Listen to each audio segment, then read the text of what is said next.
Friends, today we are going to explain the recently released movie Lucifer 2, which you will definitely enjoy. So please like the video as well.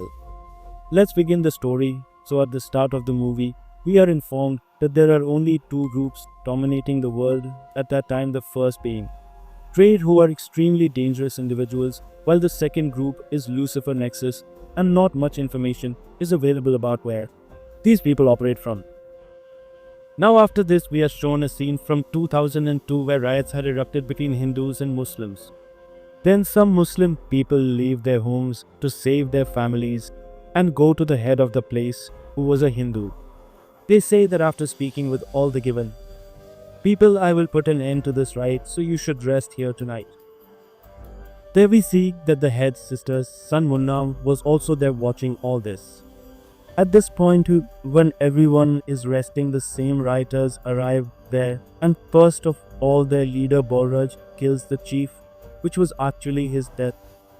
And this Munna was Balraj's brother, who had informed Balraj about their hiding place. After killing the chief, Balraj and his men come straight to kill the Muslim family. At times the people here were brutally killing these individuals, and seeing this, a father hides his son Saeed and his younger brother in a cupboard to save their lives. Meanwhile, Munna first kills these people and then also commits rape with the women there, and all this was being watched by Jahad, who was hiding in the cupboard, and he couldn't do anything out of fear. Then when Balraj and his men kill everyone, Jahad seizes the opportunity to escape with his brother. But later Jahad sees that his younger brother has also died because his breathing stopped due to having his mouth covered, meaning Jahad was now completely alone in the world, and upon seeing this he starts crying bitterly. After this, we are shown a reporter named Gavardhan several years later, who was talking to an IB officer named Karthik, who was Gavardhan's friend, about someone named Bajrangi, because Bajrangi was about to bring his party to Kerala. Karthik refuses, saying he doesn't know why he is coming, and he tells Gavardhan to leave all this and find out about that Stephen and let him know too. Now who this Stephen and Bajrangi are, you will find out later. After this, we see a scene in the CM's office where a minister tells the other leaders that he has heard that our CM Jatin has been accused of money laundering, which will tarnish all our reputations. We should do something. And from that conversation, we learn that the former CM of Kerala was PKR, who was Jatin's father, and everyone respected him greatly. After the death of our PTR, Jatin was made the leader of this party, and now after the party's victory, Jatin has become the CM. However, since the elections are coming again next year, these people were worried that our party might lose next time. The other party members also say that something needs to be done about Jatin's sister Priya, and they sometimes start talking about where she is, and these days they see Priya again, who comes like this and meets Jatin. Yes, he says, I have heard that the people from Nemo prison are calling you, so are you going to go? On this, Priya says that everyone asks about father, so we will have to go, but Jatin says not to go there, those people are against me. If you go, they will think that my own sister is also against me. Currently there is a debate about their father, and we understand that Jatin harbors a lot of hatred towards his father P, and is more concerned about money than people. When thinking about my dear people, Jatin or Priya threatens that I don't even need this party anymore right now. I am the CM, and tomorrow I am going to do something that no one would have thought of. Now we are shown the scene of the next day where Jatin gives a speech in front of the public, and by speaking sweetly to the people he says that this party is preventing me from growing our state, so I am forming my own new party. Hearing this, everyone is surprised. Jatin further says that Bajrangi Bhaiya will support me in this party, and then Bajrangi arrives, who was none other than Raj, who had been involved in riots in 2002 and was a very powerful man at this time. Seeing Bajrangi here, the people from PKRI, Karthik's father's party, start thinking that he has betrayed us. That's fine, but Bajrangi should not have been brought here. It will ruin the entire state. If only Stephen were here at such a time. After this, we are shown a scene in Senegal where illegal weapon smuggling was taking place, and we see a man named Robert who was observing everything carefully. Then we are shown a scene at M16 Interpol where a man comes and informs the head barris that the goods have been dispatched from Senegal. Hearing this, Parrish goes straight to his team and finds out that they have already sent their forces to capture the consignment that lead officer Michel was overseeing. All the officers start waiting for the comment, and it is revealed that the man named Robert is an officer of M16, and he was the one providing information to Michel. Even after waiting for a long time, the consignment does not arrive, which makes Mishra realize that something is wrong. We see that people had planned to take their consignment through another route, but then there's an explosion, and immediately Stephen makes an entry, whom everyone also calls Lucifer. As soon as he arrives, he blows up the entire consignment, and Robert says that he is a spy, but even after hearing this, Stephen kills him. Stephen directly calls the leader Kaba, who helped with the consignment, and threatens him, saying that he has blown up the goods, and if he smuggles like this again, he will kill him too. Hearing this, Kabuga becomes very angry. Meanwhile, we see Gavardhan with Karthik, who was eager to know about Stephen. Then Karthik tells Gavardhan about someone named Abram, whose name is currently being mentioned quite a lot. Abram has always been against jihadi groups and the terror organization, and all these people are his enemies. Meanwhile, Abram recently killed an Interpol agent, so everyone is looking for him. Actually, friends, this Ram is none other than Stephanie, who has changed her name. We see Officer Michelle telling her senior that Robert was a close friend of hers, and she won't spare whoever killed him. After this, we see Morris, who upon reaching home secretly talks to someone, and it turns out to be none other than Stephen, to whom Boris used to give updates, because Boris knew that Stephen was doing a very good job.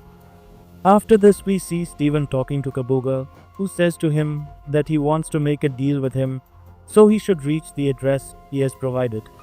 Muhia Gavardhan sees a photo in which Abram's hand is visible, and she is shocked to see the ring, because she had seen the same ring on Stephen's hand, meaning she realizes that Stephen is Abram. Then we are shown about Stephen's whereabouts. In reality, Stephen was an orphan who dedicated himself to the welfare of people, and after Peker became the CM, he made Stephen a part of his party. Yet Stephen continued to remain engaged in serving the people. Although after TTR's death, Stephen had left this country 5 years ago and had settled abroad. Since then, no one knows anything about him. Now after this, a leader from the Govardhan Sea House party who had met several times. Through him, Stephen arranges a meeting with one of his men, and when Gobardhan goes to meet him, he says our state is in crisis. People like Mob Bajrangi have arrived, so I want to call Stephen, since then these people make us unconscious and take us away with them directly. There we see Jatin, who was telling his man that with Bajrangi's arrival he has lost all the cases against him, and now he and I will earn a lot of money together. Meanwhile, Bajrangi is explaining to Munna why he needs better gold.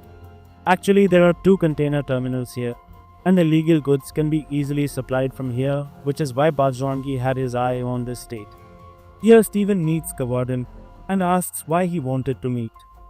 Then Stephen says that your kingdom is in danger, save it, and I know you are Abram.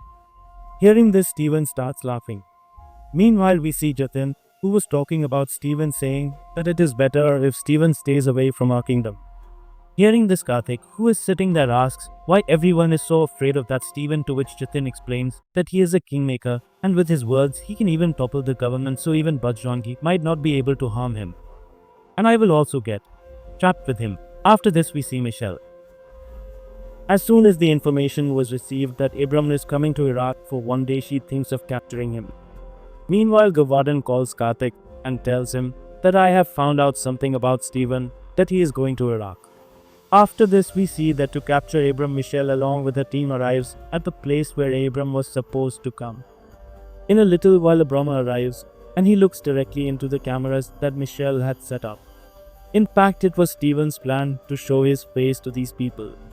After which, Stephen goes straight inside the building to meet Kabuga, and Michelle waits for the right moment to catch everyone together. Now inside, a deal between Kabo and Stephen begins. Stephen says that you will have to stop all the legal work you do, otherwise I will not let you go. and this leads to a fight between them. Then Steven's other key men also come. As we observe Michelle entering to apprehend everyone, an explosion takes place, causing injuries to all present. The news spreads that Stephen was killed in the explosion, which deeply saddens the residents of Kerala. Then we see the leaders talking, saying that Stephen is dead. Who will challenge him now? Why don't we put prayer in front of him? Meanwhile, we see Michelle, who survived, but she was also saying that she now wanted to kill Ram herself because he killed Robert. To this, Maurice said that Robert was not an honest man. Even as our officer, he was supporting Cabo. After seeing the proof, Maurice leaves and Michelle understands everything. Then we see Priya, who is thinking about whether she should go to Nedupali village or not, because if she goes, Jatin will become her enemy. But then Jatin calls and threatens her, saying that if she goes to the village, no one will be worse than him. This makes Priya angry, and she sets off for Naruli village. As soon as Bajrangi finds out that Priya has left for that village, he says that by gaining the support of the people there, Priya could break our party, so we need to do something. After this, we see that when Priya is giving a speech to the villagers, Bhima batteries when attacked, and a villager starts to take Priya away to save her. At the same time, the goons capture Priya, and she realizes that her end has come. And just then Stephen arrives, who was not dead, and he brutally kills all the goons. Then we are shown a scene where Stan and his men kill Kaboga and his gang because they were not going to reform. Meanwhile, Stephen's special man had made arrangements before Stephen's removal. Then they set off a bomb here and leave, making everyone think that Stephen I.e. Abram was killed. Anyway, Priya eventually reaches home. Jatin was unable to understand who could have orchestrated the attack on Priya, although Bajrangi was the most furious. After this, Priya goes to her father's office, and we learn that it was Stefan who told her that she must now take charge of the state, so Priya does exactly what Stefan said. She directly holds a party meeting and goes to sit on the leader's chair. Then she says that she is ready to fight against Jatin. She just needs to become the leader of this party. Together we will run this state and defeat Jatin. Everyone agrees to this. From the next day, Priya fully becomes a leader and starts preparing to become the next CM. However, when Priya is giving a speech at a place, some IB officers arrive and say that there are charges of money laundering against Priya, so she will have to go to jail. Hearing this, everyone is shocked. Priya knew that Jatin and Bajrangi would do something like this to stop her. That's why she deliberately wears handcuffs in front of the public and shows that now she can do anything for the public, which improves Priya's image in the eyes of the people. After this day, Munna and Jatin are going to meet Bajrangi by car. Sometimes in the middle of the road, some